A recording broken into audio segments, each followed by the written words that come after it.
Olá, queridos amigos, boa noite. Uma grande alegria estarmos aqui novamente para mais uma reflexão da noite. Essa semana nós vamos falar sobre um tema extraído do livro da querida mentora Jesus, Evangelho à Luz da Psicologia Profunda. Esse livro ela escreveu no segundo milênio, né, no ano 2000, para celebrar o milênio, e ela faz uma reflexão em todos os capítulos do Evangelho segundo o Espiritismo, né?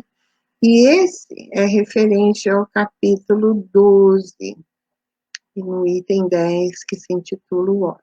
Mas antes disso, eu gostaria de convidar a todos para a nossa prece de abertura.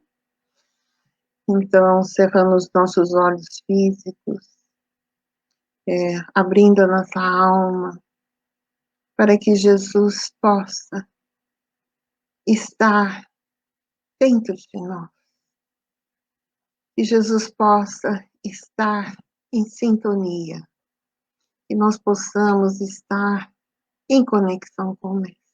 Porque Ele sempre está conosco. E hoje, em particular, nós gostaríamos de pedir a Jesus, pela nossa querida irmã, trabalhadora espírita, Sueli Caldas Schubert, que veio deixar o nosso mundo e parte para a pátria espiritual. Essa trabalhadora incansável, porque seu devotamento, a sua dedicação à doutrina espírita, sempre foi modelo fiel dos ensinamentos de Jesus. E nós rogamos a Ti, Jesus, que ela possa ser recebida por Ti, Jesus, pelos Seus mensageiros, por todos os espíritos que suportavam, que davam suporte a esse trabalho dessa grande trabalhadora. A nossa gratidão, as nossas vibrações de amor, para que ela possa despertar, cercada de amor e gratidão por todos nós. Querida Sueli, receba a nossa gratidão e o nosso beijo de gratidão e de carinho. Abençoe, Jesus, todos aqueles que estão aqui conosco hoje. Abençoe os seus lares, seus familiares, e que na noite de hoje, querida mentora, possa estar nos intuindo, nos inspirando nesse estudo tão importante para o despertar de cada um de nós. Ser conosco, Jesus, hoje e sempre. Que assim seja. Então, nós vamos ler o capítulo 10, o ódio. Amai-vos uns aos outros e sereis felizes. Sobretudo, tomai a tarefa de amar aquele que vos inspira indiferença, ódio e desprezo. O Cristo de quem deveis fazer o vosso modelo, vos deu o exemplo desse devotamento missionário de amor. Amor até dar o sangue e a própria vida. O sacrifício que vos obriga a amar aquele que vos ultrajam e vos persegue é penoso, mas é precisamente isso que vos torna superiores a ele. Se vós o odiai como vos odeio, não valei mais do que eles. É a hóstia sem mancha ofertada a Deus sobre o altar dos vossos corações. Hóstia de agradável aroma, cujo perfume sobe até ele. Ainda que a lei do amor queira que se ame indistintamente a todos os irmãos, Não endurece o coração contra os maus procedimentos. Ao contrário, é a mais penosa prova, eu sei. Uma vez que durante minha última existência, eu experimentei essa tortura, mas Deus lá está e pune nesta vida e na outra aqueles que faltam à lei do amor. Não vos esquecei, meus caros filhos, que o amor nos aproxima de Deus e que o ódio nos afasta dele. Fenelon Bordel, 1861. Então, essa é a mensagem que está no Evangelho segundo o Espiritismo, capítulo 12, item 10, intitulada O ódio. E a mentora, no seu livro, o Jesus, o Evangelho à luz da psicologia profunda, ela nos traz o capítulo intitulado O ódio. E ela começa a nos dizer que, atualizando o pensamento de Jesus como sabedoria, o Espiritismo alcança idênticas metas estabelecidas pela perspectiva da psicologia profunda. Jesus e Deus são independentes. Um é ser criado e o outro é o Criador. Então, a gente sabe que existem religiões que acham que Jesus e Deus é um só, né? Então, Deus veio na Terra, Jesus era Deus. E a gente sabe que não, Jesus é um espírito puro, como todos nós, foi criado como nós, simples e ignorantes, e através da sua evolução, ele se tornou um espírito puro, um espírito crístico. Ele é o governador do nosso planeta.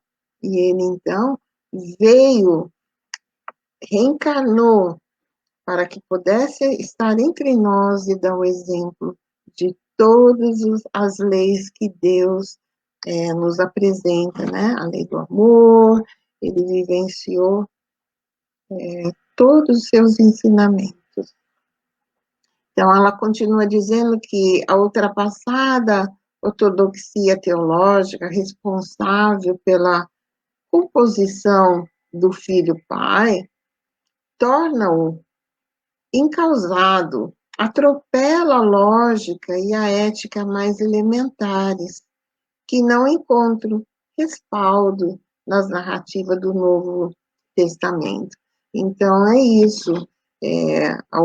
A teologia, né, ortodoxa, ela colocou Jesus como pai, né, o filho-pai. Então, ele era Deus e filho. E, então, tornando um causado. E atropela a lógica. É difícil de compreender o Novo Testamento e a ética elementares, né, que não encontram respaldo nas narrativas do Novo Testamento. E ela continua dizendo que a grande sombra coletiva que pairava sobre Israel e, por extensão, sobre toda a humanidade, decorrente ou responsável pela ambição desmedida do personalismo individual e generalizado, ressuscitou a mitologia arquétipa primitiva, atribuindo ao homem a perfeição absoluta de Deus distanciada. Dessa forma, do entendimento e da aceitação possível por parte daqueles que desejavam seguir, tocando suas lições, das suas palavras e da sua vivência. Então, ela fala aqui que Israel, por extensão, sobre toda a humanidade, decorrente ou responsável pelas ambições desmedidas do personalismo, né? Então, eles ali tinham muitos mitos, eles tinham ali a maneira de enxergar Deus era o meu Deus, o Deus que eles queriam que punisse o inimigo, o Deus dele não era o mesmo Deus dos inimigos, né? Era só Deus de Israel. Então, tudo isso foi causando a grande sombra coletiva e que se estende até hoje, né?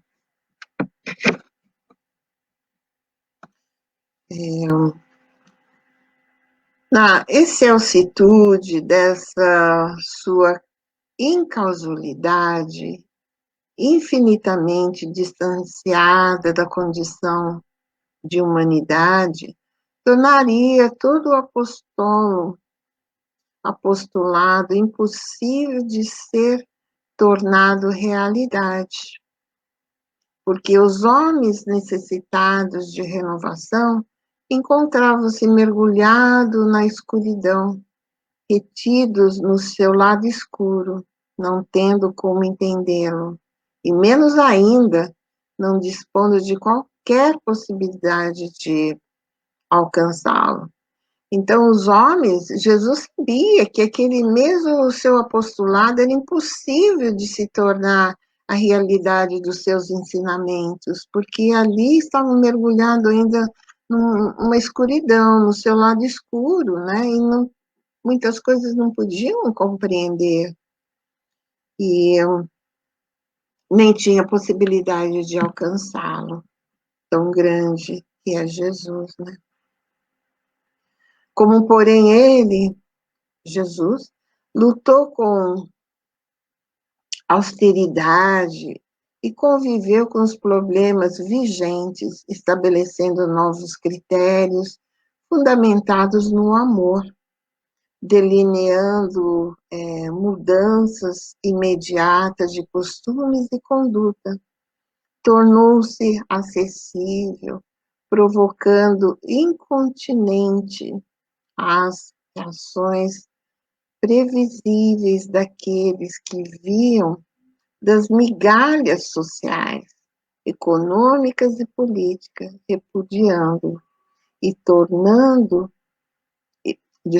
e tramando para assassiná-lo, conforme se consumou, né? Passo a passo, né? Hediondez do primitivismo de consciência em que se encontrava. Então, eles não conseguiam entender os fundamentos do amor que Jesus apresentava. Quando falava de amor, porque era um povo que ainda acreditava nas dente por dente, né? Olho por olho, dente por dente. Eles, perdão, a lei do amor, a lei do perdão, era muito difícil deles aceitarem isso, né? E Jesus, então, tornou-se muito difícil de ser compreendido, né? Daqueles que viviam das migalhas sociais, econômicas e políticas, que o repudiavam, porque Jesus não vinha de nenhuma casta, não era rei, não era nada do que aquela sociedade esperava de um Messias, né?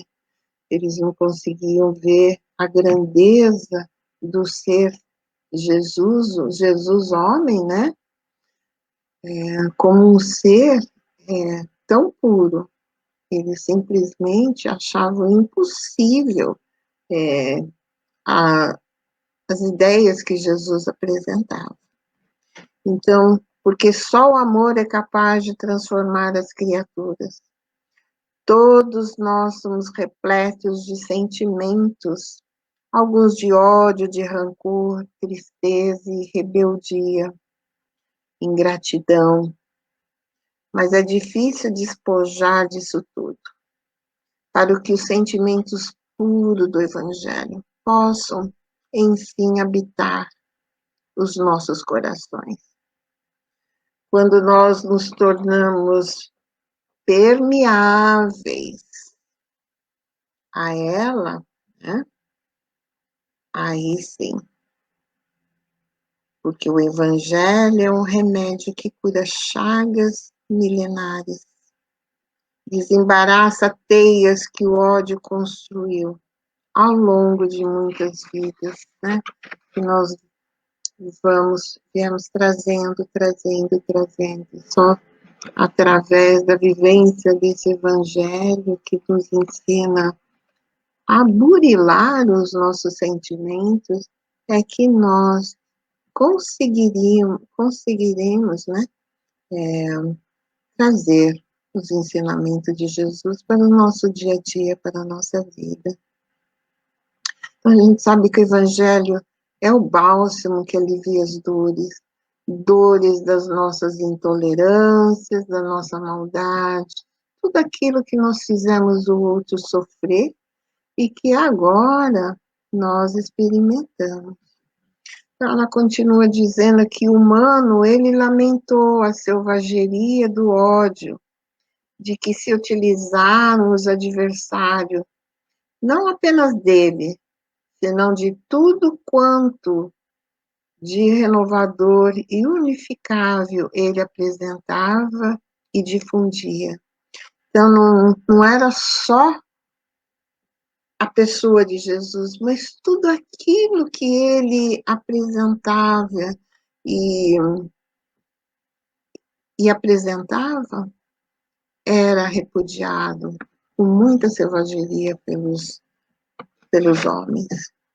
Então, matar Jesus significava, no inconsciente coletivo de então, assassinar os conflitos que as aspirações de beleza e da imortalidade ameaçavam no self, no seu ser iluminado, assim que aniquilando ou pretendendo fazer em relação ao ego, né? Interpretando como a imagem de Deus homem, aquele Deus que pensa como eu, que é tão pequeno, né? É um Deus que vinga, um Deus que tem que fazer aquilo que eu quero, que eu mando, né? Então, é nessa mentalidade que a Joana diz que inconscientemente eles negavam Jesus, não queriam ouvir, porque falar de amor, de perdão, de reencarnação, não, eu não podia, não podiam aceitar essas ideias, né? Então eles realmente queriam realmente assassinar Jesus, tirar Jesus da história, né? Então o ódio, ela diz, é remanescente, vigoroso das mais sórdidas paixões do primitismo, aselvajado, que permanece em luta titânica, quer dizer, em luta gigantesca com a razão e os sentimentos de amor inato em todos os seres. Então, a gente sabe que o amor e o ódio são os mesmos sentimentos. O ódio é o amor enlouquecido, né? E o amor é o amor já no self, nesse equilíbrio do ser, quando ele já está iluminado, né? Que está em conexão com as leis divinas. E no seu livro, O Homem Integral, a Joana vai dizer que os danos que o ódio proporciona ao psiquismo, por destrambelhar a delicada máquina que exterioriza o pensamento e também a harmonia do ser, torna-se difícil catalogação. Simultaneamente, advém reações orgânicas que se reflete na função hepática, digestiva, circulatória, dando origem a futuros processos cancerígenos, cardíacos, cerebrais e etc.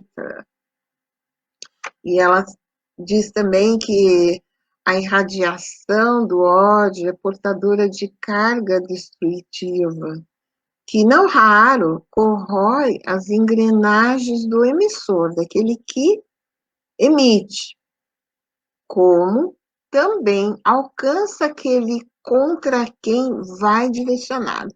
Ele pode destruir, ele destrói aquele que emite e aquele a quem está sendo direcionado, caso esse está sendo direcionado esteja em sintonia, em faixa de equivalência vibratória.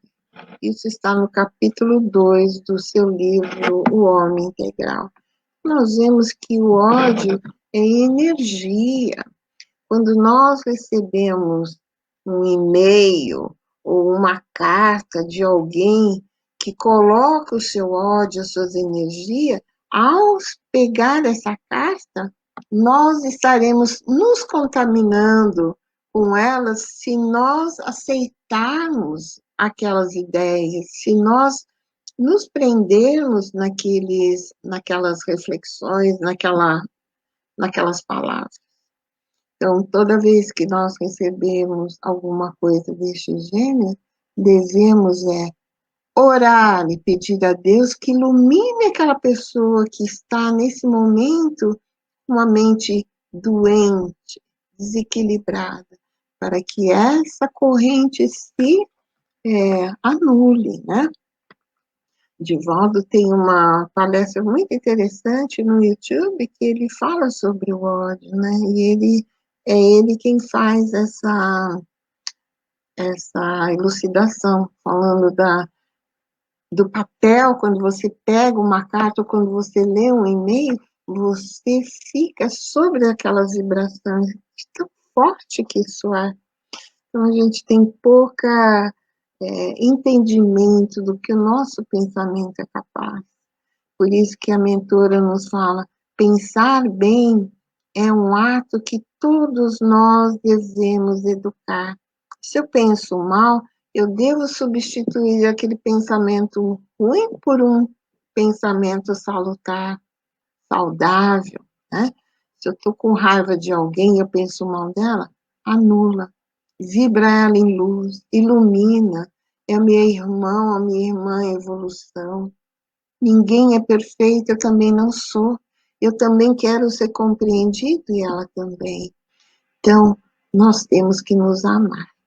E com esse exercício, nós iremos mudando nosso comportamento, as nossas vibrações, e, como a mentora nos falou, ficando com o nosso corpo saudável. Então, ela continua dizendo aqui que morbo pestífero, ou quer dizer, uma enfermidade contagiosa, somente o ódio, né? Ela está se referindo ao ódio. Desaparece mediante a terapia do amor incondicional, que dilui, portanto, se enfrenta no mesmo campo de batalha, que é a consciência. Então, diluir esse ódio é preciso ter esse amor incondicional, mas para isso tem que diluir a consciência, os pensamentos, aquele que está ali no inconsciente, né? Como? Trabalhando no nosso autoconhecimento, indo fazer um trabalho de caridade, levando a sopa para os desabrigados de rua, conversando, dando atenção. Esse mecanismo nos auxilia muito nesse trabalho de reforma, de transformar nossos sentimentos, né? Porque ali nós estaremos aprendendo a nos doar. Então, é importante esse movimento do amor ao próximo. Ela diz que esse amor não negocia, tampouco negaceia, né, ilude, não se preocupa com qualquer tipo de caráter retributivo. É espontâneo e doador, desinteressado e rico de generosidade, cheio de misericórdia, de piedade, de compaixão. Então, o amor ele não precisa, ele não espera o obrigado de ninguém, a gratidão de ninguém, é espontâneo, né? Não negaceia, ele não se ilude com nada, não se preocupa com a retribuição, simplesmente o prazer de doar, né? É esse sentimento totalmente desinteressado. Então, ela diz que o ódio funciona como um automatismo violento, é uma labareda voraz que deixa destruição para que as mãos do amor trabalhem na reconstrução que ressurgirá dos escombros. Então, um dia, o amor vai chegar e vai ter que trabalhar em tudo aquilo que o ódio destruiu, reconstituindo através do amor. E o João Evangelista, ela diz, afirma esse valor definindo Deus é amor. O amor de Deus, a quem se refere Jesus, é um sentimento também de compaixão. Socorre, mas não se detém em exigências de natureza alguma. É um amor que nós não compreendemos. No Livro dos Espíritos, eles vão dizer que conforme o homem evolui, aí ele conhece a Deus, né? Conforme ele vai evoluindo, ele vai conhecendo a Deus. Então, nos falta ainda condição de compreender. No momento, nós compreendemos esse Deus que Jesus nos fala, né? Que ele é amor, que ele perdoa, que ele não pune, ele é simplesmente aquele Pai amoroso que nos dá todas as oportunidades para o nosso crescimento. E não aquele Deus bonzinho que quer fazer tudo que eu quero, né? Como a gente está acostumado aqui com os pais na Terra, que faz todas as vontades dos filhos e mais tarde chora, né? Porque não educou. E Deus nos educa, né? Deus é um amor que transcende a nossa compreensão.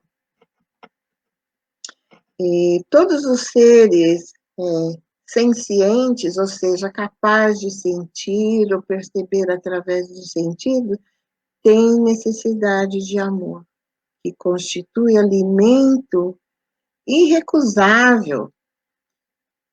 E quem não aceita pode tornar-se a simbólica figueira que secou, e tratada na parábola da inutilidade, da falta de objetivo pelo existir. Então, às vezes a gente vê aquela pessoa rebelde, que não acredita em Deus, que tudo que ela vê de errado ela culpa Deus, né? Então, ela não quer amar, ela simplesmente, ela só faz o mal para ela mesma. Ela precisa desse amor para sustentá-lo. Todos nós, os animais, as plantas, todo ser, que ela diz aqui, que é capaz de sentir ou perceber através dos sentidos, tem a necessidade do amor, né? Ela é uma essência divina. Então, ela diz que não se preocupa a divindade com o culto externo, oferendas, rezas decoradas, sacrifício, se bater, ficar sem comer, fazer promessas, coisas que são externas para a reparação das faltas, com promessas de renovação, com comércios da indulgências, aquela facilidade de perdoar os erros cometidos pelos outros, a troco de moedas ou títulos outros, por entender a sua não validade por ser o absoluto possuidor e não o possuído. Então, é o que ela está falando, porque existem muitas religiões que dizem, olha, eu vou orar para você, você faz uma doação e eu vou orar para você, e todos os seus pecados serão, né, anulados, né? As igrejas, confessionários que tinham lá os padres te perdoando, te isentando das penas, né? Você estava perdoado, você não tinha mais nada para fazer, né? O padre já tinha dado ali o perdão. Então, ela disse que não se preocupa a divindade com cultos externos, que são esses, né? Hoje em dia, nós temos a nossa consciência, a consciência do certo e errado, sem punição, sem consciência de culpa, porque estamos todos a caminho do aprendizado, todos nós erramos. No estágio que nós nos encontramos, é natural que cometemos muitos erros, mas quando nós tomamos consciência dos erros, nós aprendemos com ele, e ali a gente sabe que a partir daquilo, eu já tenho essa experiência que eu não devo mais fazer. E todo o bem que eu faço, ele anula o mal que eu fiz. Então eu fico quite com as leis de Deus, não por um interesse, não porque eu fiz o mal e eu tenho que fazer o bem, não, mas é um exercício ao amor, né? Eu vou me equilibrando com as leis divinas. Então, todas esses cultos externos não modifica nada. Ficar sem comer, simplesmente você está machucando o corpo, né? Mas você não está modificando a sua maneira de ser, a sua maneira de agir. Então, o convite é o autoconhecimento, reconhecer aonde eu tenho as minhas dificuldades. Se eu sou uma pessoa muito nervosa, como que eu tenho que trabalhar? Se eu sou uma pessoa muito ciumenta, como eu posso fazer esse trabalho para que eu não seja assim, né? E assim a gente vai se conhecendo, se eu sou egoísta, se eu sou invejosa, se eu sou muito materialista, tudo isso, através desse reflexão, nós vamos trabalhando para que a gente vá substituindo e trazendo os ensinamentos de Jesus, que são o trabalho das virtudes em nós, né? Então, ela diz que Jesus viveu em um período de violência e vilania, não muito diverso da atualidade. Embora as suas incomparáveis conquistas de variada ordem, a condição de ser humano era um risco. Olha só o que ela fala. Era um risco viver naquela época. Portanto, seu valor irrisório era semelhante a limaria, a um animal de carga, especialmente se pertencesse às classes menos favorecidas, sem dinheiro, sem projeção social, destituído de destaque político. E não é assim até hoje, né? A pessoa que, se ela não pertence a uma classe, se ela não tem dinheiro, se ela não tem projeção social, não tem valor nenhum não, coitadinha. Mas se você tem, é colocado no pedestal, né? E Jesus viveu nesse período de violência, assim, né? Naquela que buscavam prejudicar sempre alguém nas suas ações, né? Então, ser humano naquela época sofria, né? Por nada, eles eram mortos, né? Degolados, tinha aquelas mortes horrorosas.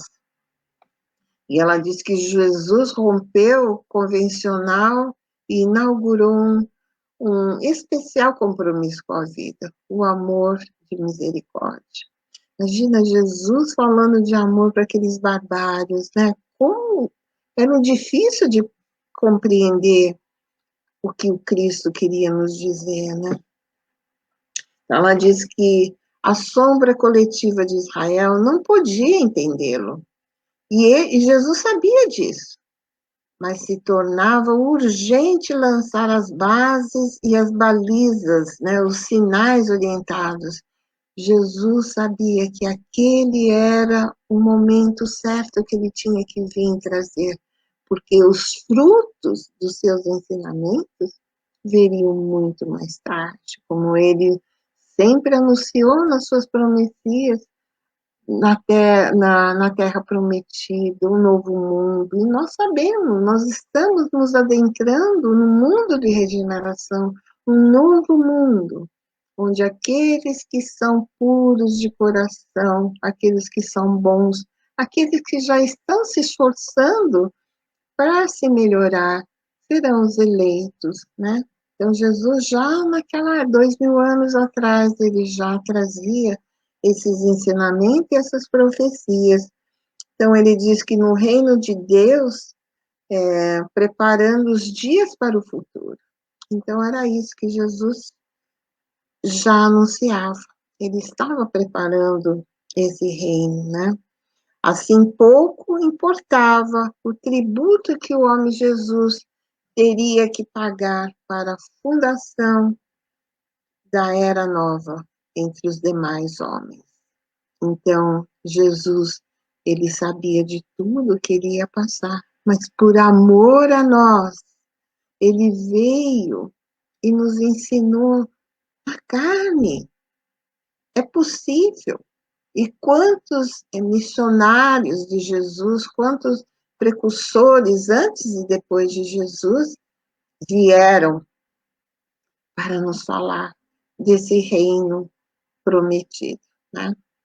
Então, para tanto, utilizou-se do amor misericordioso para atender os enfermos, que ajudou na recuperação da saúde, mas também aplicou a Zaqueu, o publicano, aquele baixinho que fazia recolhimento dos impostos, que desceu da árvore para receber Jesus em sua casa. Aquele amor de Jesus o inundou, alterou-lhe a conduta, e ele usou de misericórdia para com seus servos, assalariando-os com abundância e apresentando-se sem dúvida ou ao cobradores à porta dos seus sentimentos. Quem não conhece a história de Zaqueu, está lá em Lucas 19.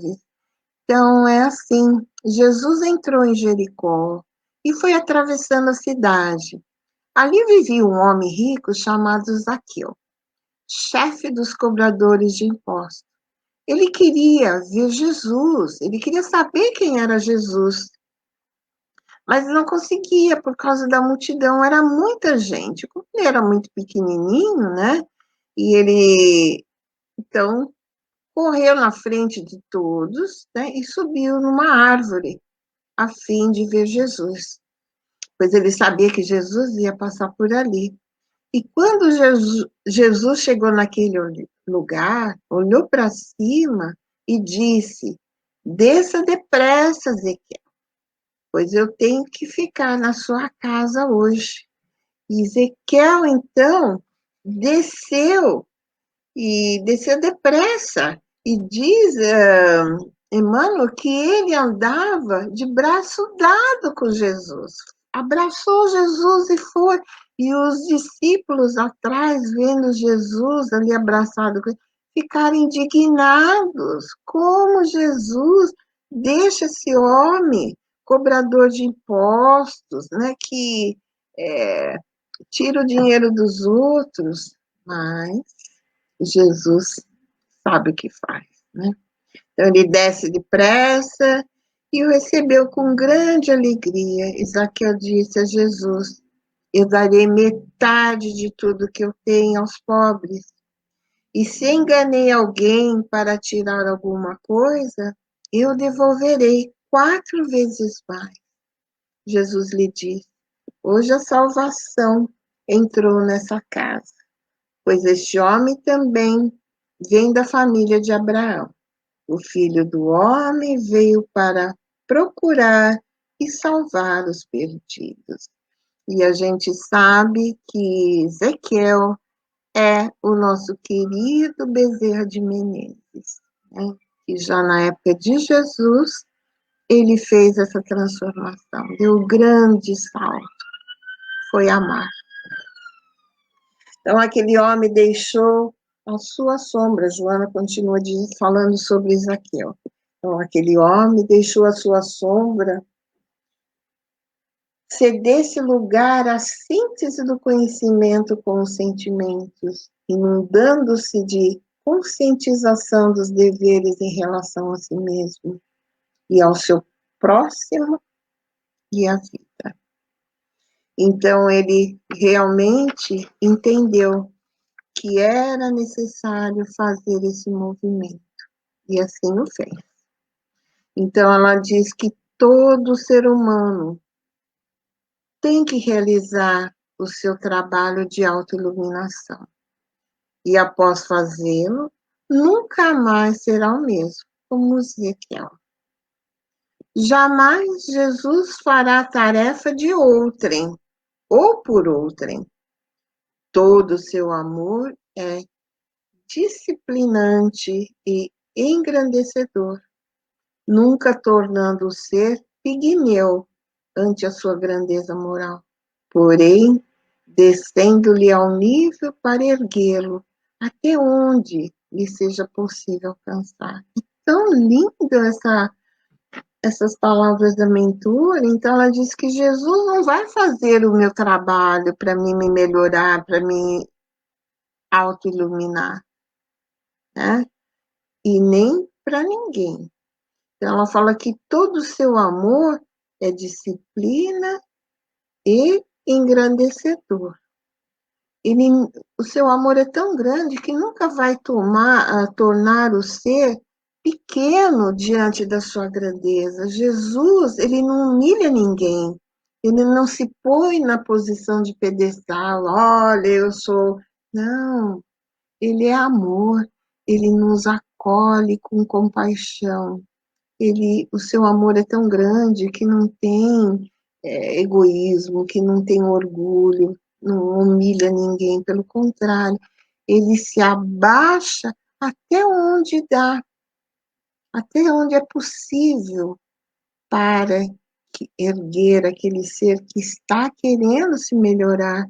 Então, ele nos eleva e ele se abaixa para que essa sintonia aconteça, para que aconteceu com Ezequiel. Assim ele dignificava perante o si profundo cada um que se candidatava ao seu, que é o reino de Deus.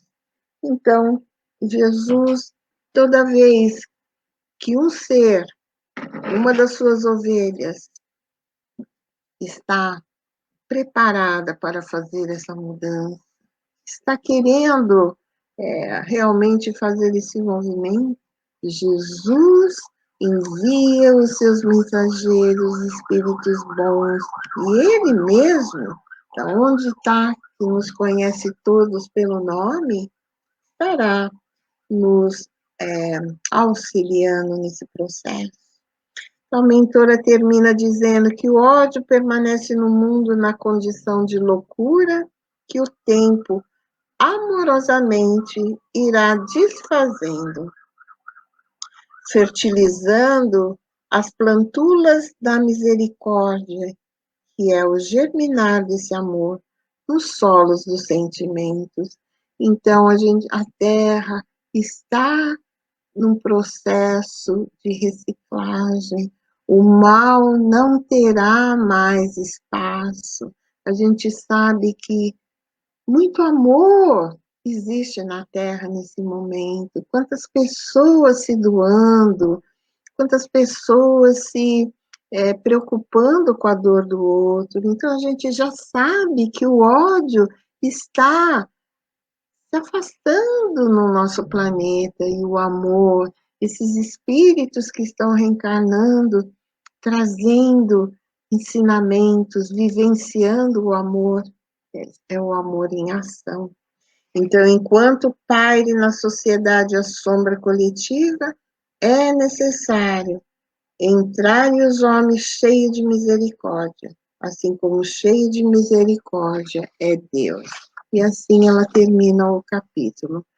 Então, eu acho que é muito importante a gente fazer essas reflexões, porque nos auxilia muito, nos ajuda muito nas nossas reflexões do dia a dia, né? Por que que eu estou reencarnado? Qual o propósito de eu estar aqui, né? Por que que Jesus deu a vida dele para nos ensinar?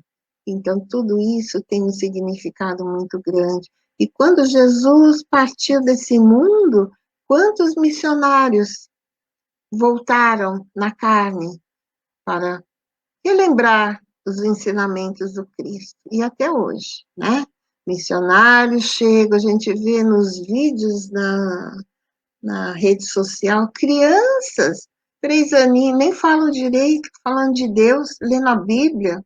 Imagina quando essas crianças se tornarem adultos, estarão em ação tudo aquilo que eles estão ali nesse momento falando. Amar, perdoar, né? Fazer o bem. Então, é isso. E graças a Deus nós temos a doutrina espírita que vem clareando as nossas consciências para que a gente possa voltar ao plano espiritual de cabeça erguida e falando, olha, eu me esforcei e fiz o melhor que eu pude, né? Porque a gente sabe que a gente não vai sair perfeito desse mundo, né? Porque é um processo muito longo. A mentora mesmo diz que a cada 10 reencarnações nós despertamos a nossa consciência. Então tem muita coisa ainda que está difícil, mas fazer aquilo que a gente já pode já é um grande salto na nossa evolução, né? Então, vamos ler aqui os comentários. A nossa querida Dani, boa noite, Danica. E a Maria Isabel, boa noite, Maria Isabel, bom ter você aqui conosco. Então, a nossa reflexão é de hoje, e nós gostaríamos, então, de fazer a nossa prece de encerramento, né? E agradecendo a Jesus, aos bons espíritos, a Deus nosso Pai Todo-Poderoso, de amor e infinita bondade, por todo o conhecimento que nós podemos adquirir através da doutrina espírita, dos ensinamentos de Jesus, dos livros que a mentora Joana de Ângeli trouxe a lume, que tanto nos auxilia.